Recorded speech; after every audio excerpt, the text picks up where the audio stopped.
आज़म मलिक साहब, आपकी तरफ आऊँगी। आज़म, ये फरमा दीजिएगा कि इमरान खान एक तरफ जमहूरियत और दस्तूर आइन की बात करते हैं और फिर हम ये देखते हैं कि वो खुद गैर जमहूरी इक़दाम उठाते हुए बार बार इस्टेब्लिशमेंट से बात करना चाह रहे होते हैं। क्यों हुकूमत से बातचीत नहीं करते हैं इमरान खान? इशूज़ क्या हैं?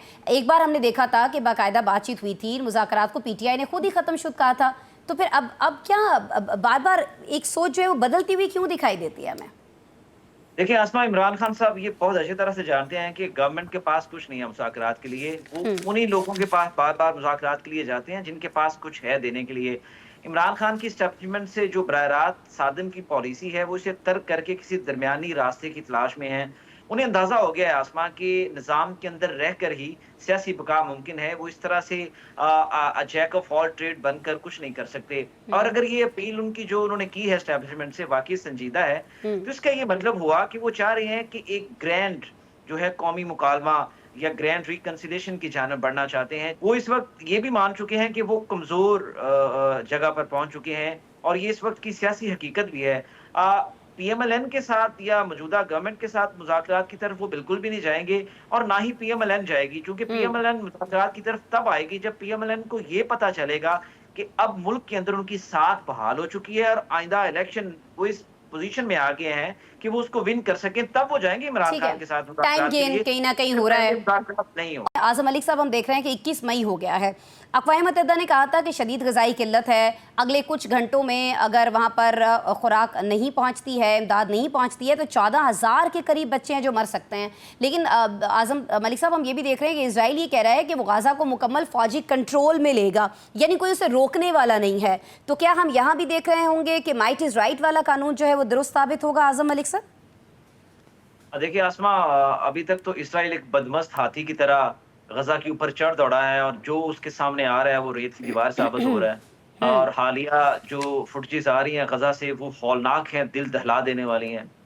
बात करते हुए आंखों से पानी जारी होना शुरू हो जाता है। मैं आपको क्या बताऊं कि कितने दर्दनाक मनाजर हैं, जी जी। उनको हम बयान करना भी जो है ना वो तबीयत अपसेट हो जाती है। देखिए अभी जो रिसेंटली यूरोपीय यूनियन की तरफ से, खास तौर पर ब्रिटानिया की तरफ से ये जो इक़दाम किया गया है और ये कहा गया है कि तिजारती मुज़ाकरात मुअत्तल हैं तब तक जब तक गजा के अंदर इंसानी इमदाद नहीं पहुंचती। देखें ये बड़ा अनफॉर्चुनेट है। अगर अगले 48 या 2 दिनों में वो इमदाद वहां पर नहीं पहुंचती तो हजारों बच्चे जो हैं वो भूख से जाँ बहक हो जाएंगे। ना सिर्फ बच्चे बल्कि जो बूढ़े हैं उनकी जिंदगी भी स्टेक के ऊपर लगी हैं। दूसरी तरफ ट्रंप साहब का जो दौरा था सऊदी अरब का, वो इस सिलसिले में इंतहाई अहमियत का हामिल था, जिसमें अरब कंट्रीज का उनके साथ ये डिस्कशन करना कि आप इजराइल को बंदे का पुत्र बनाएं और उन्हें कहें कि अपनी हदों के अंदर रहें। देखिए एक चीज तो तय हो गई कि जी अब जी। इसराइल और पैलेस्टाइन जो है ये 2 रियासती फार्मूले के तहत ही चलेंगे। ये नहीं हो सकता है हाँ। कि अब आप कहें कि जी इसराइल नहीं होगा, सिर्फ पैलेस्टाइन अकेला होगा। अब इसराइल एक हकीकत बन चुकी है, इसको अडॉप्ट कर लें आप। अब हमारे पास दूसरी ऑप्शन ये है, बैरूनी दुनिया के पास, मगरबी दुनिया जो मुहज़्ज़ब दुनिया है, तहज़ीब याफ्ता दुनिया है, जहाँ पर एक कुत्ता मर जाए तो तमाम लोग सड़कों पर आ जाते हैं, लेकिन गजा के अंदर 50,000 से ज़ायद लोग लुक़मा अजल बन गए, लेकिन उनके कानों पर जूं तक नहीं रेंग रही। और जब रेंगी है तो तब आके जब 48 घंटों में अगर ये जूं नहीं रेंगती तो मज़ीद 20,000 बच्चे अपनी जान से हाथ धो बैठेंगे। तो अब आर्मी जो बरादरी है उसको खुल के सामने आना चाहिए और इसराइल को कंडेम करना चाहिए।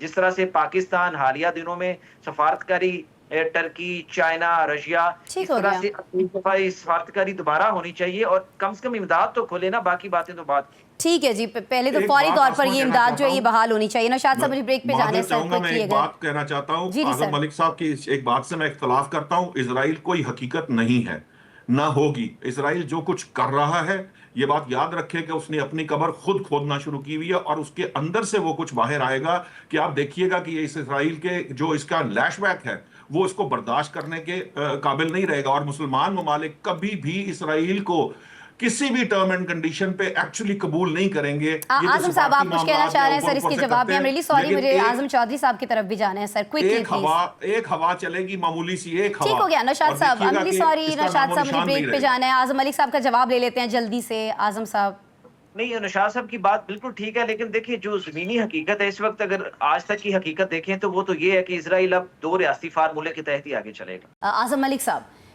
सर हमारे पास इन वाक़यात के शवाहिद हैं। वो अमरीकी असलहा हमने पकड़ा जो अफ़गानिस्तान में अमरीका छोड़ कर गया।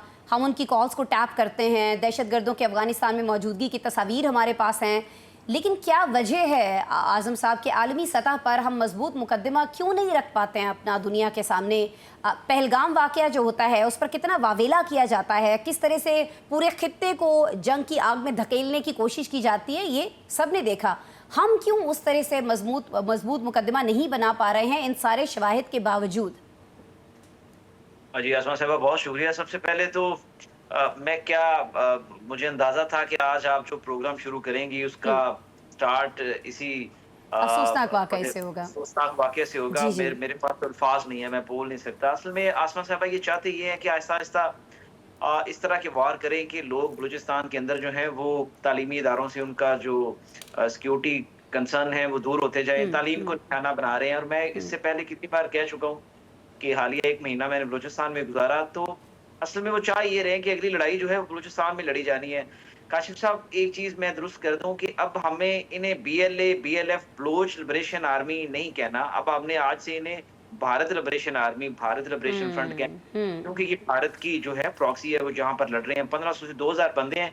आसमा ये करते क्या है? ये करते इस तरह से हैं कि सिक्योरिटी जहां पे थोड़ी सी ब्रीच होती है, जाहिर है अब आप पूरे बलूचिस्तान जो पाकिस्तान का 44% एरिया है, आप हर जगह पे तो फोर्स नहीं लगा सकते। 1,25,000 के करीब जवान हैं FC के मिला के, वो वहाँ पे सिक्योरिटी को कर रहे हैं। होता ये है कि जहां पर थोड़ी सी सिक्योरिटी ब्रीच आती है, ये वहां पर अटैक करते हैं और अटैक करके उसकी वीडियो बनाकर उसको सोशल मीडिया पर डाल देते हैं, और जैसी सिक्योरिटी फोर्सेज आती हैं ये वहां से भाग जाती हैं। ये बुज़दिलाना कार्रवाई, प्रॉक्सीज भारत का स्टाइल रहा पिछले 70 सालों से जो पाकिस्तान के अंदर कर रहा है। दूसरी बात आपने की कि हम आलमी सतह पर क्यों वीक हैं। देखें, कुलभूषण यादव की गिरफ्तारी के बाद हमने आलमी सतह पर डोजियर भेजे, जो गैर मुल्की सफरा थे उनके साथ हमारी मीटिंग्स हुई, हमने उनको भी डोजियर दिए और बताया गया कि भारत पाकिस्तान को डिस्टेबलाइज करने के लिए किस तरह से अपनी प्रॉक्सीज के जरिए मगरबी सरहदों पर, जैसे काशिफ साहब ने कहा कि उसने कहा कि आप मगरबी सरहदें संभालें, हम पाकिस्तान को दूसरी जो सरहदें हैं उनसे निपट लेते हैं।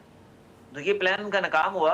अब जैसे पिछले प्रोग्राम में हमने डिस्कस किया था कि जिस तरह से वो 32 ममालिक में 50 रुकनी वफद को भेज रहा है, इसी तरह से अब वक्त आ गया है कि भारत की ये जो प्रॉक्सीज हैं इनको बेनकाब करने के लिए हर सतह पे, ये नहीं है कि ये सिर्फ आपका और मेरा काम है, हर उस सतह पे जो छोटे से छोटा बंदा है जिसके हाथ में मोबाइल है और वो इंटरनेट के साथ कनेक्ट है, अब वो इस मुल्क का सफीर है, वो जहां पर बैठा है पूरी दुनिया में, वो अपनी आवाज उठाए अब इस घिनौने कार्रवाई के ऊपर कि भारत किस तरह से पाकिस्तान को ये कोई तरीका है कि आप मासूम बच्चों की बसों के ऊपर हमला कर रहे हैं? ये कोई मुझे बताएं, कोई ख्वारजी, कोई तालिबान, कोई पाकिस्तान के अंदर शरीयत नाफिज करने वाला, कोई अपने हकूक मांगने वाला, और भी आपने हकूक लेने हैं तो जिनसे लेने हैं वफाक के ऊपर आप वफाक से बात करें। आप बच्चों को निशाना बना रहे हैं, ये कोई बलोची नहीं कर सकता। मैं आपको आसमा बता रही हूँ, आपको बता रहा हूँ, ये सिर्फ और सिर्फ भारत इसके पीछे है